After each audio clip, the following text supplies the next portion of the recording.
एक ऐसा प्लेन जो आसमान में एक उड़ता हुआ कब्रिस्तान बन गया था। आखिर उस दिन उस फ्लाइट में ऐसा क्या हुआ था, चलिए जानते हैं आज की इस वीडियो में। 14 अगस्त 2005 की सुबह हेलियोस एयरवेज का बोइंग 737 प्लेन साइप्रस से ग्रीस के लिए उड़ान भरता है। प्लेन में 115 पैसेंजर्स और 6 क्रू मेंबर्स सवार थे जो अपनी छुट्टियां मनाने जा रहे थे। टेक ऑफ के ठीक बाद प्लेन में एक अजीब सा वार्निंग अलार्म बजने लगता है। पायलट्स को लगता है कि यह कोई आम अलार्म है, इसलिए वो उसे नजरअंदाज कर देते हैं, लेकिन वो अलार्म दरअसल एक साइलेंट किलर का था। Cabin altitude warning. प्लेन के अंदर ऑक्सीजन का प्रेशर तेजी से गिर रहा था। इसका कारण थी ग्राउंड इंजीनियर की एक छोटी सी गलती। टेक ऑफ से पहले मेंटेनेंस के दौरान इंजीनियर ने प्लेन का प्रेशर सिस्टम मैनुअल पर सेट किया था और काम खत्म होने के बाद उसे वापस ऑटो पर करना भूल गया। पायलट्स ने भी उड़ान भरने से पहले इस पर ध्यान नहीं दिया।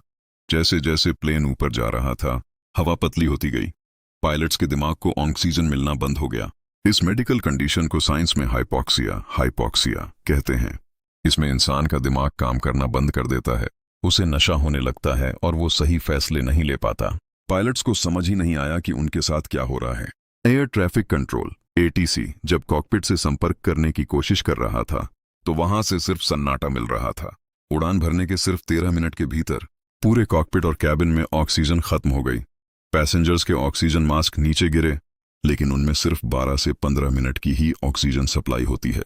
जैसे ही वो सप्लाई खत्म हुई, प्लेन में सवार सभी 121 लोग गहरी बेहोशी में चले गए। अब इस विशाल प्लेन को चलाने वाला कोई नहीं था सिवाय एक चीज के, ऑटो पायलट। यह घोस्ट प्लेन लगभग 2 घंटे तक बिना किसी इंसानी कंट्रोल के ग्रीस के आसमान में गोल गोल घूमता रहा। ग्रीस की सरकार को लगा कि शायद इस प्लेन को आतंकवादियों ने हाईजैक कर लिया है और वो इसे एथेंस शहर पर क्रैश करने वाले हैं। तुरंत ग्रीस की एयरफोर्स ने अपने 2 सबसे आधुनिक F-16 फाइटर जेट्स को इस प्लेन का पीछा करने के लिए भेजा। लेकिन तभी फाइटर पायलट को कॉकपिट में एक हलचल दिखी।